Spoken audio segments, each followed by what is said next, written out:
The reason for this, my colleague observed how there's like a little opening. It looks like somebody was trying to pry their way in through the stones that are there now.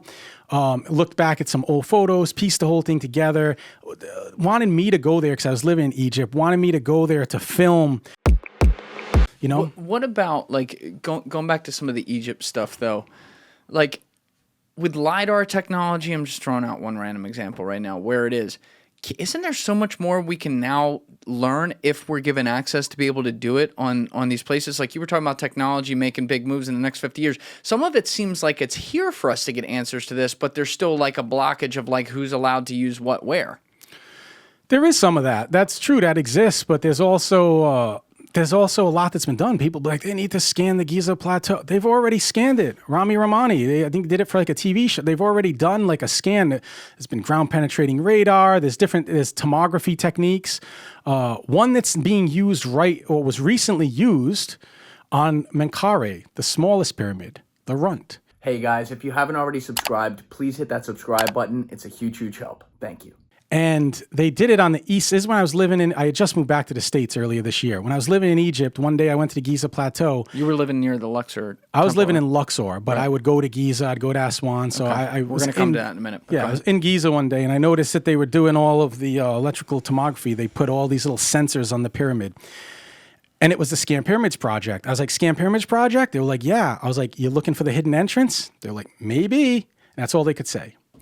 What's the hidden entrance? Colleague of mine, Stein van den Hoven, proposed several years ago that there may be a hidden entrance on the east side of the Menkaure pyramid. He presented this before eminent Egyptologist Bob Breyer. He's the guy that does the whole series of ancient history on the great courses. A lot of people turn to him to get the whole history of Egypt. So I know we were talking about Luke before. Luke studied Bob Browley's work. So Bob's a well-known Egyptologist. Luke, by the way, Luke was just in here and did like... Leslie, what was it, like 6 hours and 15 minutes straight of like the 27,000 year history of Egypt, and it was fucking incredible, bro.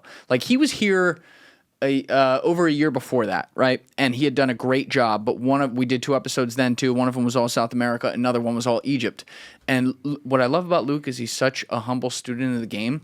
Like he felt like there were things on Egypt, but he's like, fuck, I haven't brushed up on this in a while. So as you know, like he went deep on that over the last year and a half, went to Egypt, spent a lot of time there, whatever, and bro, it was fucking amazing. That's the thing, and I appreciate that. I watched that first podcast. There were a couple little things about the pyramids he got wrong, but he was just, he was more immersed with Maya studies. He was just kind of getting more into Egypt.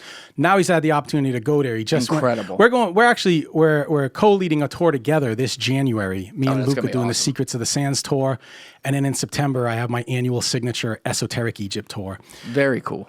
Over at adeptexpeditions.com. Anyway. We'll have that link in description. Remind me to put that there. So, and please feel free to join us. So we'll be going back together. But I could really appreciate that he could take his time to learn more, come back, and then give you the history. Yeah. Bob Breyer's laid it out on the great courses, so you can find his work there. And so what he said, he went on Facebook, and he was like, something to the extent of, I have been subject to many theories about the pyramids. Some of them, some interesting stuff, reasonable to conjecture. Many of them, not so much. But this one, I feel, has legs. The idea that there may be an entrance, a hidden entrance on the east wall, or a little cache or something on the east wall of the Menkaure pyramid. The reason for this, my colleague observed how there's like a little opening. It looks like somebody was trying to pry their way in through the stones that are there now. Looked back at some old photos, pieced the whole thing together, wanted me to go there because I was living in Egypt, wanted me to go there to film the whole course of stones from the north side where we have an entrance today and follow it around to the east side to see if it lines up. We think that happened during early Arab occupation where they were trying to burrow their way in because they thought there might have been an entrance. Approximately when? Well, this could have happened anywhere. But I would say this. We know that the Caliph of Cairo, what was that, the 8th century, 9th century Caliph of Cairo? In between 8, 9, so in the 6, 7, 8, 900 AD, in that area, right? Because that's when they were breaching the pyramids. That's when information starts coming out through Arabic sources for the first time about the internal layout, of these pyramids, because they're going into them. In some cases, they, like the entrance you go into the Great Pyramid today if you were to go there as a tourist and you buy the ticket to go into the Great Pyramid, you're not going through the original entrance the way the Egyptians intended it. You're going through the man-made, tunnel that Al-Mamun and his men made trying to find a way in, because originally, obviously, it probably wasn't visible. I don't know why or how at the time. There are the original entrance above it. There are accounts by Strabo. Strabo refers to a door that had a swivel that you could just like touch with a finger, a hand, and kind of like if you've ever been to Edward Lee Scallon's Coral Castle in Florida. It used to be called Rock Gate Park. You know about Coral Castle? No. Giant megalithic coral stones. This little frail old guy comes from Latvia, goes to Canada. Yeah, tuberculosis, sick, old, sick, frail man builds giant megalithic coral structure, all based on principles of magnetism right here in America. It was a mystery how he did it. And when asked, he said, I used the secret of the ancient Egyptians. Never said what the secret was, took it to his grave. People suspected that he was a Mason, had Masonic knowledge. I researched that, looked into it. I went to his grave where he's buried in the cemetery is not in the Masonic section. That doesn't necessarily vote him out as a Mason, but it's less likely. Anyway. He's undercover in the afterlife. He was a big inspiration for me early on. I studied coral. I went there numerous times. Anyway, it's a phenomenal place. And it used to be called Rock Gate Park. And he has this giant rock that you could, it was a rock gate that you could push with like your finger, and the giant megalithic stone swivels and you go through. Strabo said the Great Pyramid had one of those. And for whatever reasons, they didn't use the main entrance. Perhaps it wasn't visible or whatever the deal was. Al-Mamun burrowed his way through. That's on the Great Pyramid. So we're thinking on the small pyramid, Menkaure, that if where the entrance is today, if you follow it along that course, and it's hard to make out because the northeast corner has so much dilapidated stone.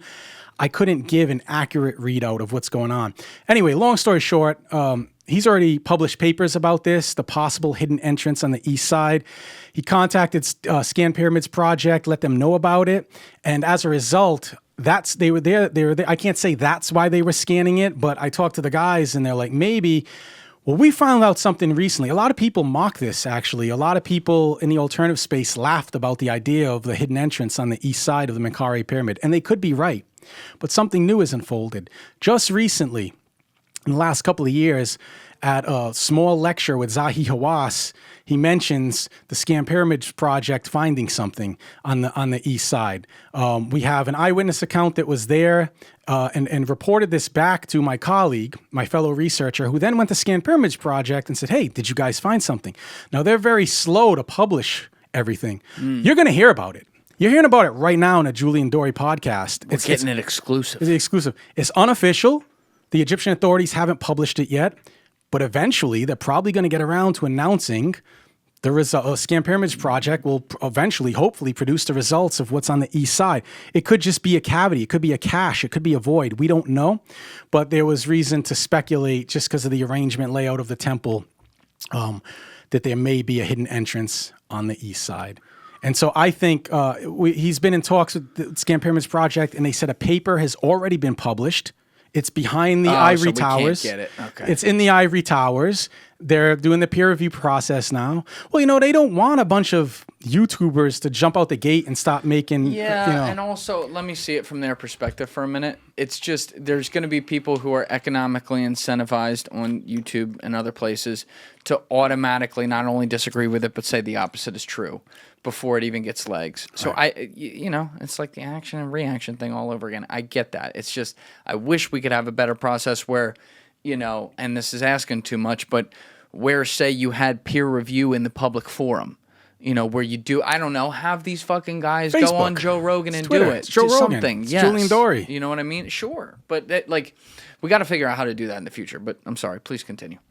No, I mean, well, that's basically it. So they reported to him that it's in the works. They did find something and they're discussing it. All right. And so this is something I was talking about years ago.